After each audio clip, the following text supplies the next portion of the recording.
હવારમાં આપણે જે હિતેશભાઈ ના કલા એને હિતેશભાઈ બેઠા હતા કલામાં એમનું કટોળ તો આપણે હિતેશભાઈ પૂછી લીધું શું હિતેશભાઈ તમને ઢાઢવાય હે અલે વના બધો બરફ પડ્યો લાગે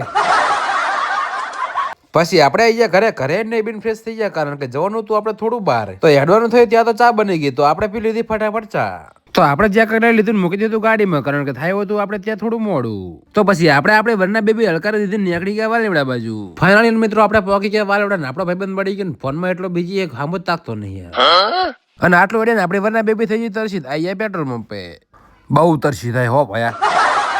ત્યાંથી આગળ હમણાં મળી ગયા અમારા આસારામ ફાઉન્ડેશન ના ચેરમેન અમારા કોવરાજી અને ગાડીની અંદર ગોઠવી ગયા અમારા વિરમભાઈ બિહારી સતુભા વાલેવડા અને પછી અમે પહોંચી ગયા વરમોર ને મળી ગયા અમારા ખાસ મિત્ર અમારા ગઈઢાબા તમે તો કોઈ ઓળખતા નહીં હોય અને ગાડીની અંદર અમારા જ્ઞાનીબેન ના નિયમનું પાલન થાય એવી રીતે અમારે એક ભાઈ નિયમનું પાલન કરતો દેખાણો જો સીટ બેલ્ટ પહેરીને બેઠો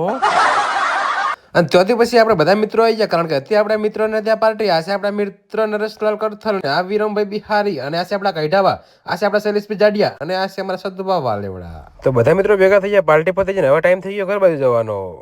તો પાછા પોકી ગયા વરમોર ને કઈઢાબા જોડે રામ કરીને બીજા મળી ગયા આપણા મિત્ર અંકિત વરમોરા અને બીજા મિત્ર જોડે પણ રામ કરીને ગાડી ખસકાઈ ઘર બાજુ તો પાછા પોકી ગયા વાલેવડા શૈલેષભાઈ ને ટાટા બાય બાય કરીને નીકળી ગયા હવે આપણે ઘર બાજુ તો ફાઇનલી પોકી ગયા ઘરે આજનો બ્લોગ કેવો લાગ્યો કમેન્ટમાં જરૂર જણાવજો ને ફૂલ બ્લોગ અમારી આ ચેનલમાં આવી ગયો તો જોવાનું ભૂલતા અને આ આઈડી ને ફોલો ચેનલને સબસ્ક્રાઇબ કરી દેજો.